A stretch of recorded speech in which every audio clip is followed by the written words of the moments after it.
I don't think he's the new Mephisto. No, I don't think so. MCU'S Bleeding Edge Report, folks. Monday nights. That's when we do it. That's where the name fits. That's where the name fits. And it's me, co-host Jeff S, aka TrueKnowledge, with special guest co-host Andre's the Pop Culture Guy. We're going to 11 o'clock tonight, folks. Then we're out of here. So that's all you got for us. In the meantime, hope that you're all doing well. It is Monday, 9/2/2024. Yep. And what is going on, Andre's the Pop Culture Guy? I've got a really interesting Marvel Studios 10 worst Marvel Cinematic Universe movies ranked article for us to take apart. Oh, okay. I'm very excited for that. I thought that'd be fun, right? Oh yeah, I definitely. There's movies that I hate. I love those articles. Oh man, those are my favorite. I've done whole shows before off of those articles. You know what I mean? Yeah. I'm just unpacking the picks. Like one time I did a whole show just based off of a ranking of the Infinity Saga by location. I forget which one it was, but I put it on the title. It said like CNET is on crack or some shit like that for this ranking. We did the show. It was William from Geek Gauntlet Podcast came on, and Janae, that's on his show now. Mm-hmm. When she used to guest with us, she was on the show. Andrew from GNN was on, and David from GNN. You never met David? No. I know Andrew. I met him. You know Andrew. You never met David? No. Yeah. David's still with GNN now. David's not with GNN anymore. So, folks, we've got an Agatha trailer here that we're going to watch. But we're going to start off with this Marvel Studios article. We've got comicbookmovie.com. And I'm going to go ahead and screen share the article right now. But they're the ones that actually did the ranking here for the Marvel Studios 10 worst Marvel Cinematic Universe movies ranked. Okay, let's do this. So it says Marvel Studios has released 34 movies since 28. Wow, it's a lot of movies. And after recently ranking what we believed are the 10 best MCU movies, it's time to, well, I'd like to have seen that. It's time to single out the worst, which are arguably still not all that bad. Okay. All right, number 10, Eternals. Agreed. We feel bad putting Eternals here. Yes, it was Marvel Studios' first rotten movie, but it arguably doesn't deserve that status, and there's a lot about it we did love. I think it's worse than this, personally. For starters, the visuals, performances, and portrayal of superpowers were all top-notch. Where the movie let itself down was with the poorly realized, instantly forgettable villain in Crow, and a messy story which saw the focus put on too many characters. Ultimately, Eternals once again shows that you shouldn't rush straight to the Avengers. Okay.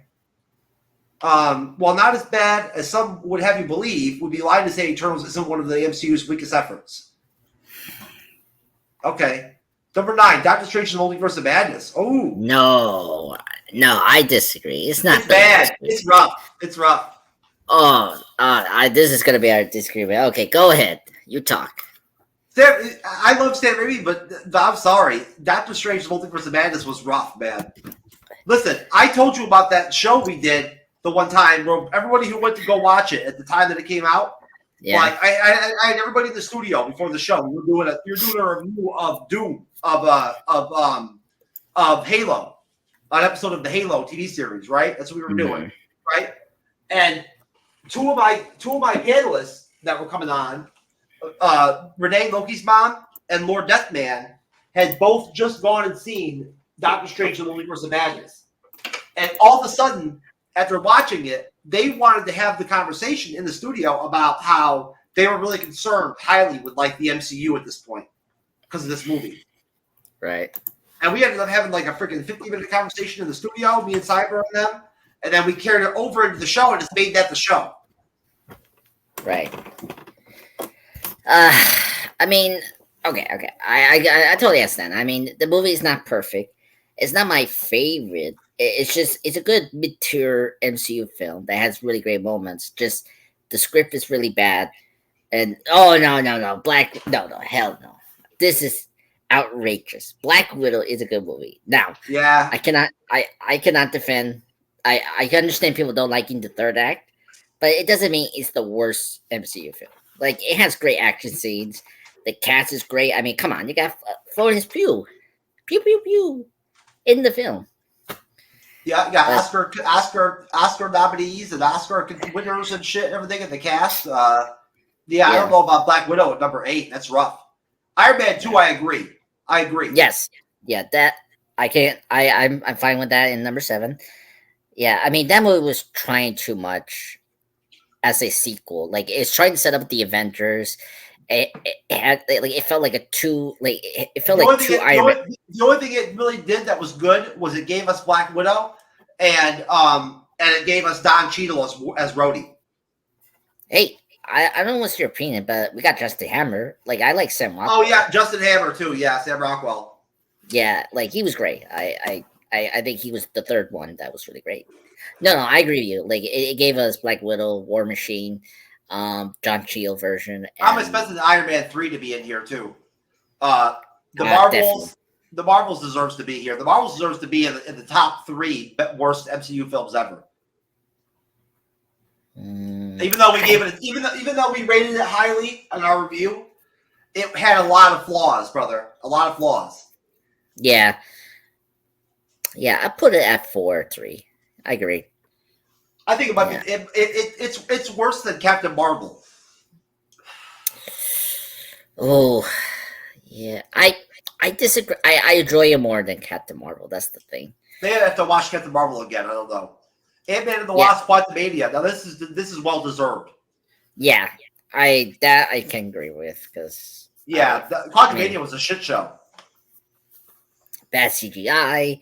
I don't like the new Cassie, despite I really like that actress. No, I didn't like that. I didn't like that. I didn't like that character with the holes. Do you have holes? Oh. I have holes. Yeah, let me fill your hole. Let me fill your hole. Oh my god. Or like you gotta drink his juice to be able to like understand the language or whatever. Oh my god, that was who the fuck you up with that, bro? Hey, it was Marvel. They thought it. I mean, they made Kang look so badass in the trailer, but he was not badass like that. Yeah, a bunch of ants beat him. You know, that shit with the ants was stupid as fuck, bro. Yeah. What else was really bad? They made that a vehicle for Cassie. Thor: The Dark World. I don't know, man. Thor: The Dark World is starting to look a lot better over time. It's tough because there's things I like about it, but it's just really, like, the villain just doesn't work. Like, Malekith is such a I like it because it's what's her name's last decent performance in the MCU that they did Thor 4. Oh, Jane Foster, Natalie Portman. Yeah. Well, see, I prefer her performance there than this. Like, well, no. She was engaging. It's just like I didn't care about her storyline in the second film. That's the thing. Loki's great. What are you say about Malachi? Malekith is forgettable. It was so sad that, because you got a great actor, Christopher Eccleston, who's a fantastic actor. Like, he could have been a great villain, but nope, they wasted him. They waste Lady Sif. That's another thing I hate about the Thor films. They waste Lady Sif. Yeah, she has like they made it out to be like she had like a love interest thing with Thor, kind of. You know what I mean? Yeah. And you know what's crazy, Jeff? They never played into that at all. No, they didn't. And obviously the third one they didn't do it either. Like, supposedly they're bringing her back. Supposedly they're going to bring her back. Yeah, I hope so. Well, I hope they bring her back so they can give her more to do. If they do it, then I'll be happy to see her back. But, like, I don't know. I don't have no hope for them to properly do Lady Sif justice. It's just crazy that they cannot do anything right. Now this I agree. Ant-Man and the Wasp. No offense. I like Ant-Man and the Wasp. You know I like Ant-Man and the Wasp. I know, but Look, come on, like nothing beats the first film. I like the first film. The sequel just retreads so much, like a comedy sequel. I like Ghost as a villain, but like I mean, Will Gone is a great actor. Like he's great in Hateful Eight and Django, but like he's wasted as a villain. Like you could easily just put Justin Hammer as the main villain, and that could have been even better. But they didn't do it. And yeah, I don't know. Like it's not the worst film. It's just like it's very like it's lackluster. It's very tame. It's like it doesn't. I mean, besides the quantum realm for Endgame, it's like it's very superfluous. I don't know. I don't know. But, I like the Wasp. yeah, I mean that's one thing I will say. It gave us more Wasp than The Incredible Hulk. See, this is just a total like this is getting old. This bullshit with the Incredible Hulk. The Incredible Hulk is a good movie. yeah. I see. I would no. So here, I don't know. You want to have discussion? I think you should put. I would put Thor, the Incredible Hulk, in number 10, and put the Eternals at number 2 because I think the Eternals is really bad. At least the Incredible Hulk has like great moments and has great action, and I like the cast. Like there's a lot I like about this film. I really enjoy the Incredible Hulk. Like I agree with you. Like I hate the hate it gets, but then I can understand because like we cast the main lead. Okay, we got one more. Yeah, one more, and this is a good one. I agree with this one. Thor: Love and Thunder. Yeah, it's the worst Hey, MCU good, film. yeah, good pick. It is the worst MCU film ever. Yeah, I 100% agree with this. Oh man, I was so excited, Jeff. I was like, oh my god, Thor: Love and Thunder. I knew it was gonna be bad from the trailers. Oh really? Yeah. Oh my god, you're smart. I was like, I mean, the trailers were good. I mean, they had the Gun and Roses song in the trailers. I didn't like Jane Foster as Thor. Oh really? Oh. I mean, how did the movie do box office wise? It didn't do well. It did well. It just didn't do big money like the Thor third film. It did decently. It wasn't critically beloved like Ragnarok was. That was the thing. Yeah, Ragnarok is always a good watch. Oh yeah, it's so funny. It's good in repeating viewings. But yeah. Some disagreements with that list, but I 100% agree. No, it's not bad. That was pretty solid. Yeah. Like, I mean, I'm surprised they didn't put. Like, I have a question. Which ones were surprised that were not in that list? I was surprised they didn't put Black Panther 2, Wakanda Forever, Captain Marvel. Yeah, Captain Marvel. I did say that. Wakanda Forever deserves to be in the top 5 worst MCU films ever. It's bad. Okay. Yeah. It's rough. It's not very good. Very choppy. Choppy. Yeah, I agree. Very choppy. I didn't like Shuri as Black Panther at all. When she said Wakanda Forever, it was so cringe in the theater. Wakanda Forever, it was cringe as fuck, bro. I think I was more cringe when she was in the suit because it was just way over the design. Then she domed Namor. He beats, yeah. Because she gassed him in the plane. Well, I mean, he's a fish. He cannot handle it. He's not a fish. I mean, you know. I mean, he's a mutant with fish abilities that, like, he could have survived. He's not a fish. You can't just make fish sticks out of him or some shit. He's not a fish. Well, I mean, he doesn't need water, but like, he needs cool. The other day I was actually craving fish sticks. I haven't had fish sticks in forever, and I was actually craving them. I was craving like popcorn shrimp, or like or like scampi or something. Like, you know what I'm saying? Like, I just had a craving for it, so I bought a whole big box of popcorn shrimp. Ah, lucky person. Okay, I put Wakanda Forever at number 12 of worst list because I would put the first Doctor Strange film like above it. Like I think Doctor Strange 1 is better than 2. Ooh, yeah, but I like again. I like the Ancient One. Oh yeah, I like that one too. It's just the villain.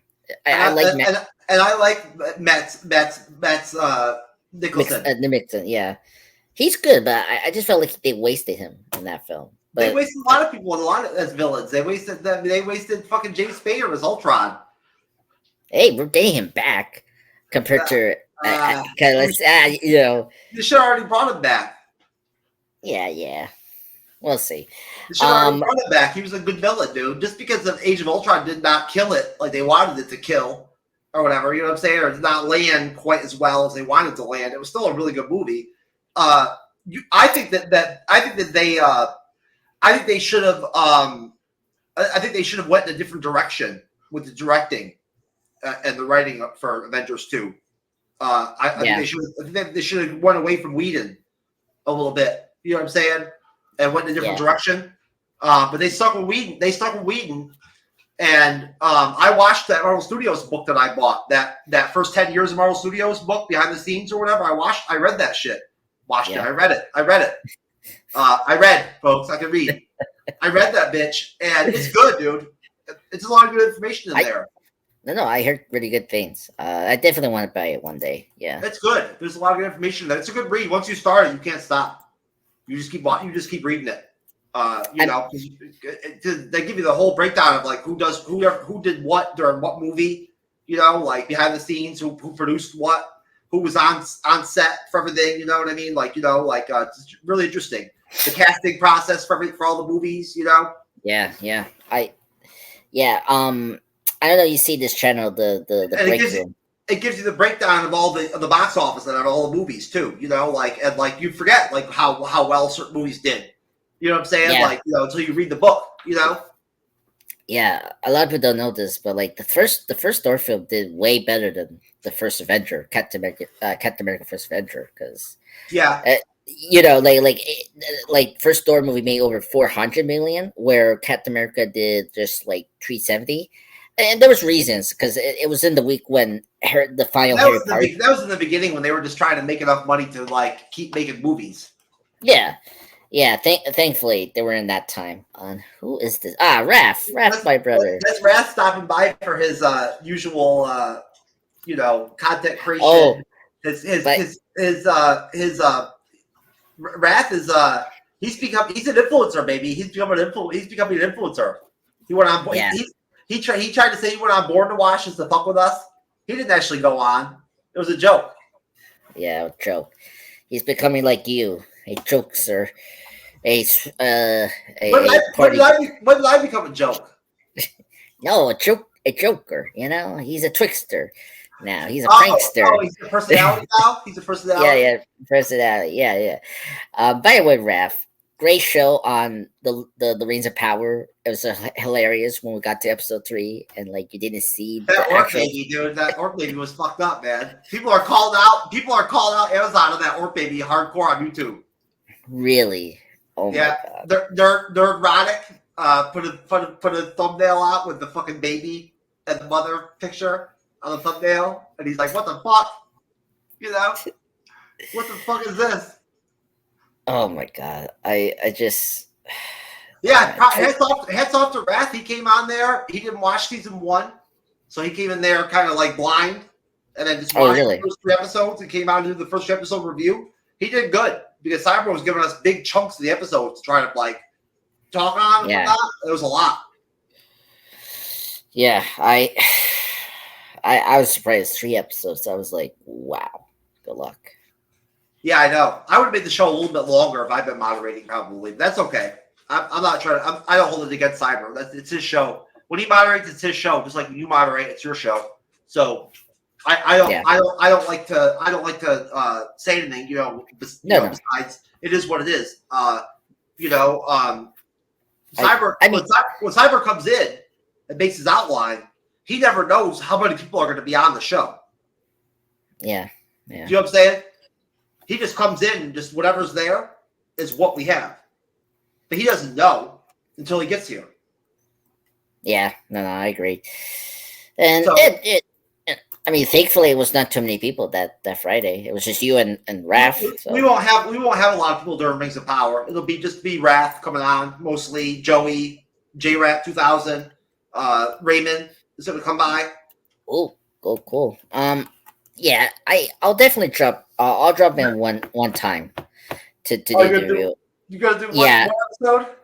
Yeah, and and just join the conversation of like, what the hell I'm watching. You don't want to be left out.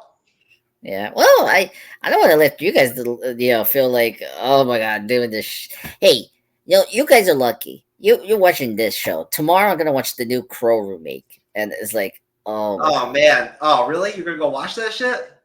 Well, because my friend, she texted me, and she say, first she say she got two free tickets. What did you? Oh, for the free? I was gonna say they're free. Yeah, and I was like, yay! And then she say the Crow, and I was like, oh god, please tell me. Oh god, yeah, I know that should get lit up on YouTube, bro. Fucking what's his name? Already hammered it. The Critical Drinker already hammered that shit. Yeah, I saw one from Films Comics Explain, another channel I watch. I like that one. Yeah, I like Films Comics Explain. He's all right. Yeah, and I cannot believe what I heard. I was like, oh my god. I like all the people that come on Critical Drinkers lives. But I like them all. They're good. They're cool people, right? Like I like his co-host. The guy that's always on just audio. Oh yeah.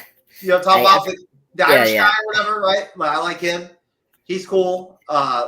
I forget his name, but I'm forgetting his name. I know who you're talking about. You know what I'm talking about. He's the one that goes on the Erotic Show all the time too. And then he goes on the Erotic Show all the time. And then he's got Ryan Kimmel that comes on. That's on Rumble like we are. What's up, Rumble? And he's on YouTube, and he does all the conservative stuff. But he's also like a pop culture commentator. But he's a conservative, so he's like, he kind of like, unfortunately they have him on, but he kind of makes him look bad because he is like known for being a conservative. You know what I'm saying? And doing like Trump content and stuff like that. Anti-woke content. So that kind of doesn't. And then you got like Star Wars Theory, right? I like him. He's good. Star Wars Theory. Yeah, he comes on. I like him. And then he has that cosplay chick. What's her name? She comes on there. Yeah, who is it? You know who I'm talking about? That cosplay chick. I know who you're talking about. It's just I'm blanking on the name right now. She's cute. Okay. She's like a Spanish looking. She's cute. All right, I need to check that live stream. That's good. I don't mind. Drinkers live streams are good. It's what we do essentially. It's kind of like what we do, but they do it in their own way. Obviously they get more views than we do, and they get more people on the live stream than we do. But they do the same thing we do. Yeah, it's crazy. They just roast shit though. They like roast shit. They roast like bad stuff, like Acolyte and stuff like that, and tear it apart. Yeah, and that's the reason, because if you attack the algorithm, like, just gets them the biggest views. It's crazy. It's like, oh, YouTube. They're already crushing Rings of Power. Oh yeah. Oh my god, I can imagine. Every thumbnail is like Rings of Power. What the fuck? WTF? Oh my god, OMG, Rings of Power. Oh my god. Every thumbnail is like that. Oh yeah. Oh, we'll see today. Oh my god, Rings of Power. Fucked up. So I got another article. All right. You'll like this one. All right, tell me, what is it? I'll be very excited. Yeah. Marvel Studios pays tribute to Scarlett Johansson's Black Widow. Oh. 5 years later. 5 years later. Scarlett Johansson's Black Widow was the center of an emotional tribute 5 long years after her on-screen death. Starting as one of the original 6 Avengers, hell yeah, hats off. Yeah. The original 6 Avengers. And for 2010's Iron Man 2. Wow, look at that. Almost 15 years. Johansson's Black Widow quickly became an MCU icon.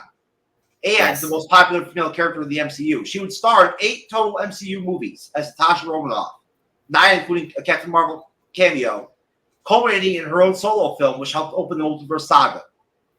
The most emotional moment of her MCU arc came in 2019's mega hit Avengers Endgame, in which she sacrificed her life to obtain the Soul Stone. This left Earth's mightiest heroes devastated, although they avenged her death and defeated Thanos to bring half the universe back into existence. So, okay. On August 30th and 31st, Marvel Studios took to the Hollywood Bowl in Los Angeles, California for the premiere of Marvel Studios' Infinity Saga concert experience, Andreas, which the direct attended. Marvel Studios president Kevin Feige and longtime MCU composer Michael Giacchino made appearances on stage, along with an orchestral tribute to the superpowered brand by the Los Angeles Philharmonic. This live concert honored the MCU's Infinity Saga, the live performance of the franchise's musical scores behind footage from the saga's 23 films, including were full scenes from select movies along with montages for the franchise's biggest movie heroes and teams. That was probably really cool, I bet. The second act paid tribute to Scarlett Johansson's Natasha Romanoff Black Widow, showing a nearly 3-minute-long montage of her best and most memorable moments in the MCU. This footage used clips from the Infinity Saga's Iron Man 2, Captain America the Winter Soldier, Captain America Civil War, and all 4 Avengers movies. Cool. Oh man, 15 years, crazy. Michael Giacchino, great composer. He did the new Star Trek films. He's gonna do the new Fantastic Four film for the MCU. He did the Doctor Strange, the first one, and he did all the 3 Tom Holland Spider-Man films. He's a good composer, so that's cool. Man, I love Scarlett Johansson. Great character. No, I wasn't ready for her to leave. Soul for soul.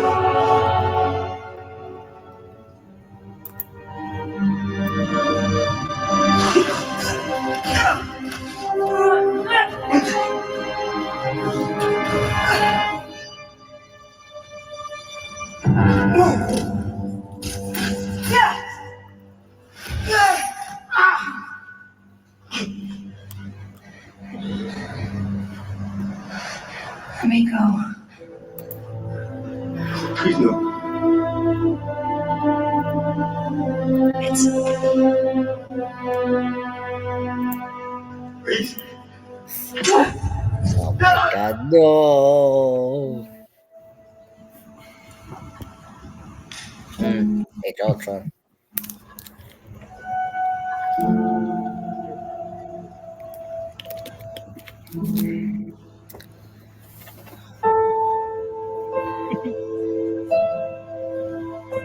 Someone crying in the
That was dope.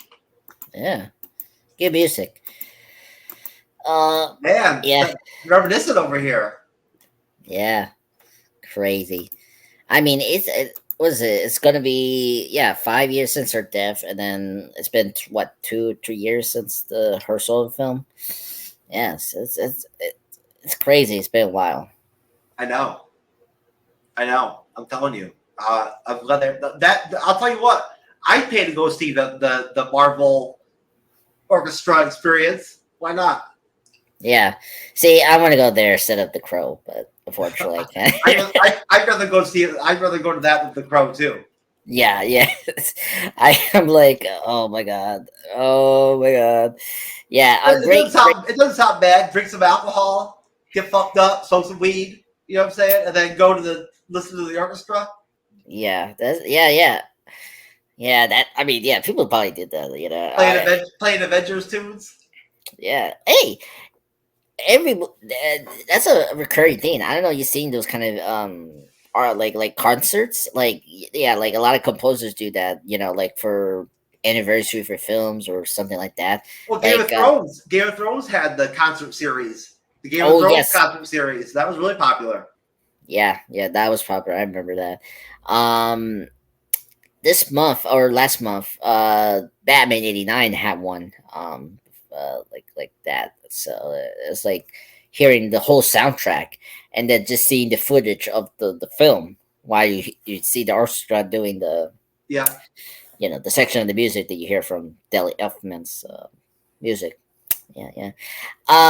Yeah, very sad. Yeah, I know what I should do. What you say? Maybe smoke some weed or pretend to sleep in the Crow. Like I actually am very tired. Like I I don't know. just like I don't know what you're gonna do to the Crow, man. Apparently, it's really bad. I need to check how long is this movie. Hold on. It's long. Oh my god! Don't tell me that, please. God no. I swear of effing God, this movie. That sucks. It sucks to go It sucks to go watch a movie that you already know has been ripped apart on the internet. Like, Yeah, you know what I'm saying? Like, I know. Oh, you know it's not good at that point. Like, it can't be good. I know. I don't know what my friend was thinking.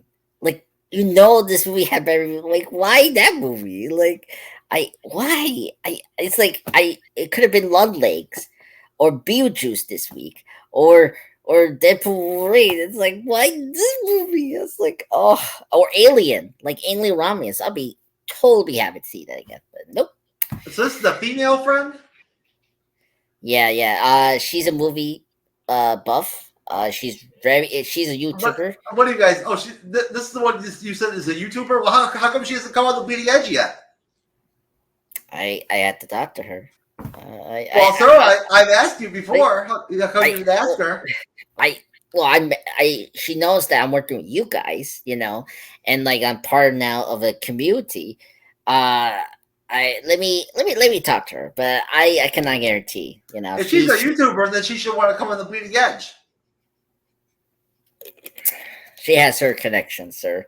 Let me tell you that. Who wouldn't want to have a connection like us? We're a good connection. Wait till we do Agatha. We're gonna bring all the characters back. Imran, Kim's coming back.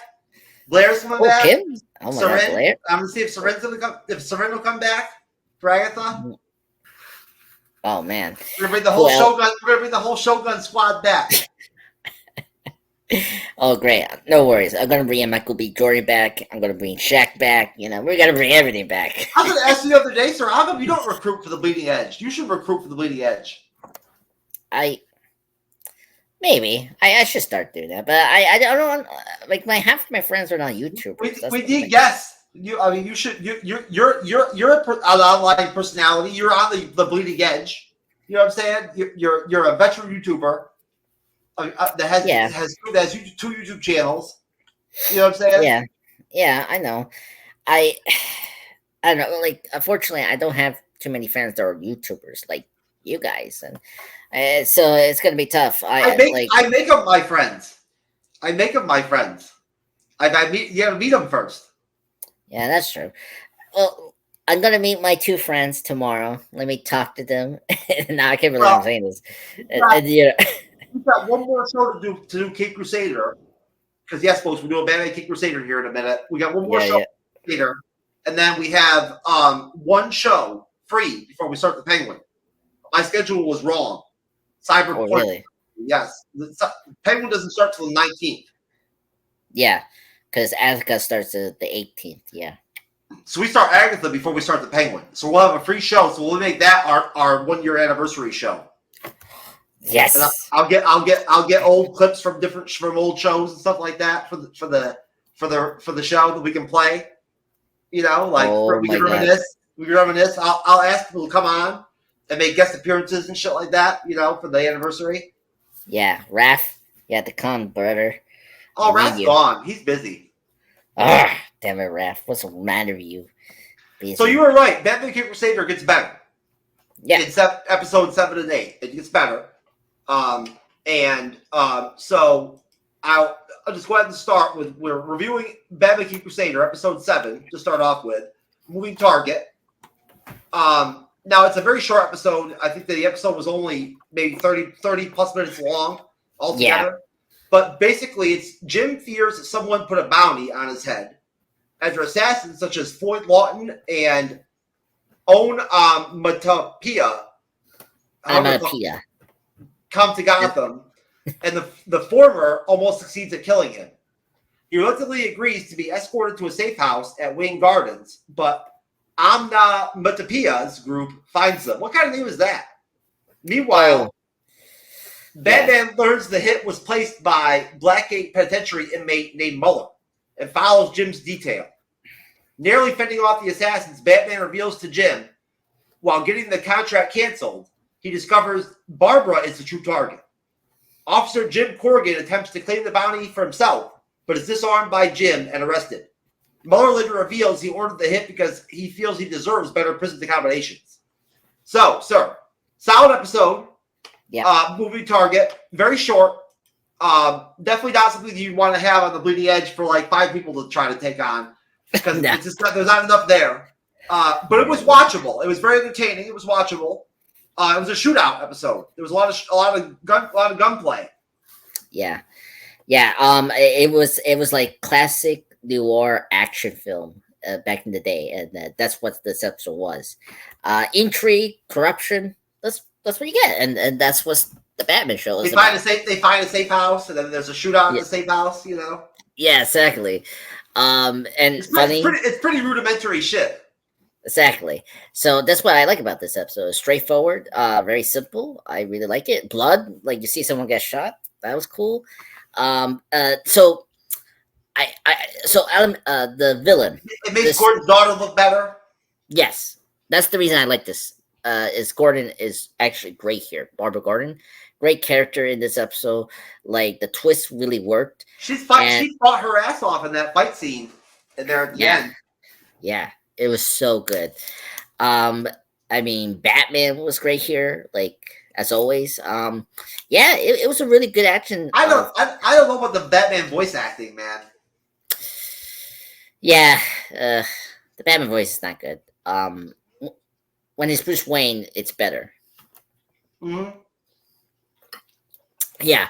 So let me get into like just a quick history of who this main villain, Alamalapia. So the name is from the those balloons in the comics, like the Bam Pow, Bam Pow. The one from the '60s show. That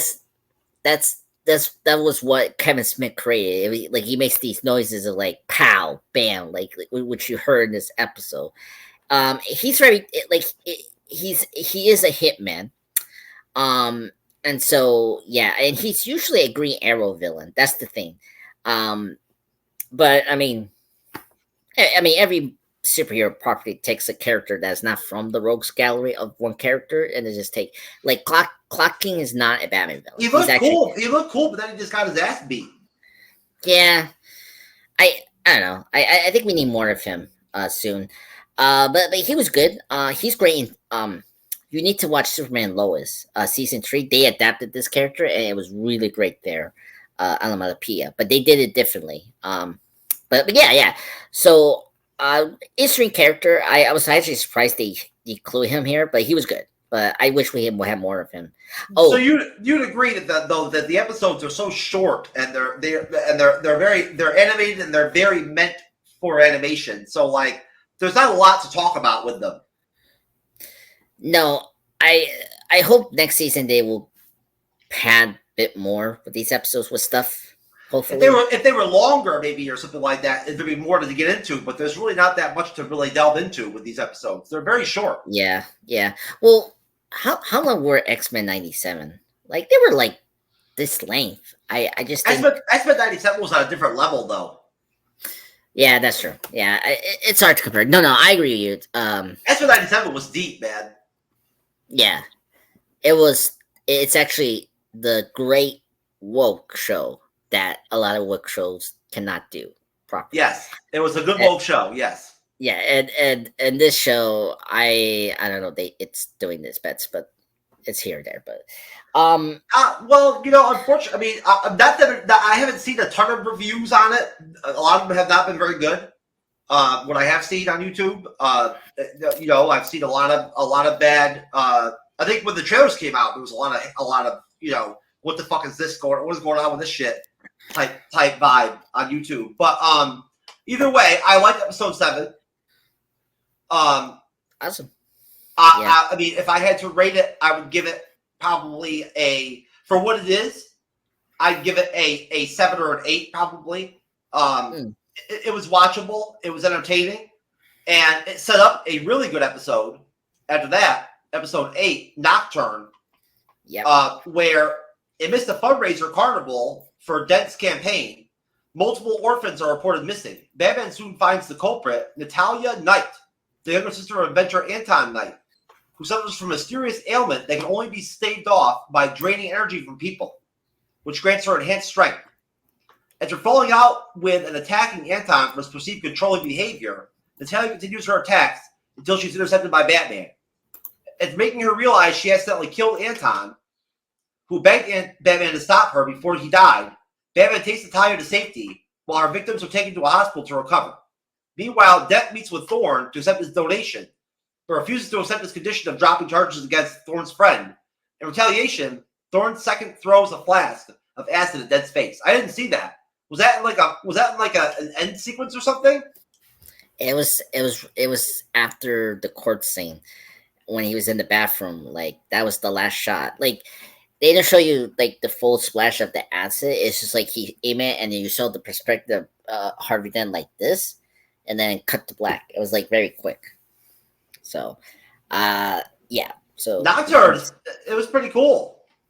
Yeah, so a little bit like so Batman animated series back in the day, like Bruce Timm and his creation were trying to adapt this character, but for some stupid reason, you can believe this. Back then, they did not allow cartoons to do vampire episodes for some reason because they thought it was gonna like endanger the kid, or like it was just too scary. So this was like a long like idea that Bruce Timm tried to make as an episode for Batman, and he finally does it. And Nocturne is actually a comic book character from the comics. She's not a kid in the comic books. She's actually a full adult that does get into a relationship with Batman. She's a great character. I was very happy they adapted her here. Great vampire story.